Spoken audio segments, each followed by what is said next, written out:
Isipokuwa Mheshimiwa Spika, zipo taarifa mbalimbali ambazo zinaenezwa kwenye mitandao ya kijamii. Wapo baadhi ya watu wanatumia vibaya mitandao ya kijamii, Mheshimiwa Spika, na kuzua taharuki. Wapo wanaosema kutakuwa na maandamano, na maandamano yenyewe sababu hazitajwi, lakini hata wale ambao wamejaribu kutaja sababu ni zile ambazo serikali imekwisha kutolea suluhisho, mojawapo likiwa la katiba mpya, ipo kwenye ilani ya Chama cha Mapinduzi, na hatua mbalimbali zimekwisha kupangwa za kiserikali katika namna ya kuliendea jambo hilo.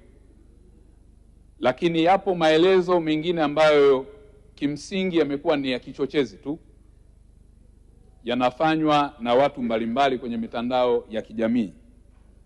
Sasa hatua mbalimbali zimeendelea kuchukuliwa, Mheshimiwa Spika, kuhakikisha kwamba nchi yetu inaendelea kuwa salama. Moja ya hatua ambazo tumeendelea kuzichukua ni kwamba jambo la ulinzi na usalama wa nchi yetu, dhamana hiyo tumepewa Wizara ya Mambo ya Ndani ya Nchi kwa mujibu wa katiba. Maintaining order, peace and tranquility, kuhakikisha kuna amani, utulivu na utii wa sheria. Na jukumu hili, Mheshimiwa Spika, ambalo tumepewa, tumekwisha kuanza kufuatilia viashiria vyovyote vya uvunjifu wa amani kwa yoyote ambaye anapanga kuvuruga amani ya nchi hii kupitia mitandao ya kijamii au moja kwa moja katika jamii yetu. Tumeanza kufanya na kuchukua hatua juu ya maeneo ambayo yamepelekea kuleta matishio ya amani.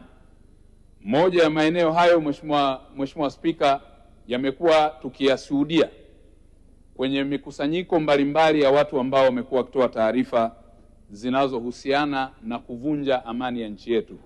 Mheshimiwa Spika, Jeshi la Polisi Tanzania siku 3 zilizopita lilitoa tamko la juu ya hali ya usalama kuwa ni shwari, lakini litahadharisha watu ambao wamekusudia kufanya uhalifu wa kupanga au kuandaa maandamano yasiyoruhusiwa kisheria.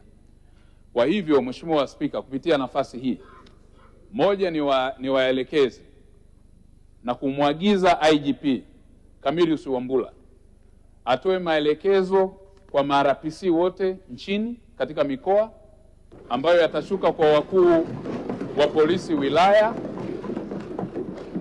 mpaka kwenye polisi kata, kuanza kufanya uratibu wa mipango ya kiusalama ambayo tunayo, lakini kuimarisha zaidi mipango ya kuhakikisha nchi yetu inakuwa salama katika kila eneo, kuanzia ngazi ya kitongoji, kijiji mpaka kwenye kata na mitaa, katika kipindi chote cha nchi yetu, katika shughuli mbalimbali ambazo pia zinakusudiwa kufanyika. Hivi karibuni tunatarajia kuwa na ugeni mkubwa, Mheshimiwa Spika, wa katika maonyesho ya Sabasaba, ambapo tunatarajia kupata wageni kutoka nchi mbalimbali.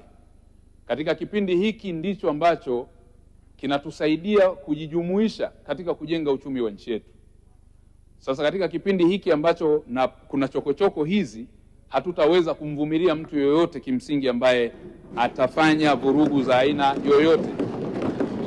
Ni katika kipindi ambacho tunatarajia shughuli zote za kiuchumi ziendelee, na nawahakikishia wakulima kama ni shambani waendelee kwenda kufanya shughuli za kilimo, wafanyabiashara waendelee kwenda kufanya shughuli za biashara, wasafirishaji waendelee na shughuli za usafirishaji, watumishi wa serikali na watumishi kwenye maeneo mbalimbali waendelee, kwa sababu tumejipanga vizuri kuhakikisha tunadhibiti uhalifu wa aina yoyote ambao utafanywa katika nchi yetu.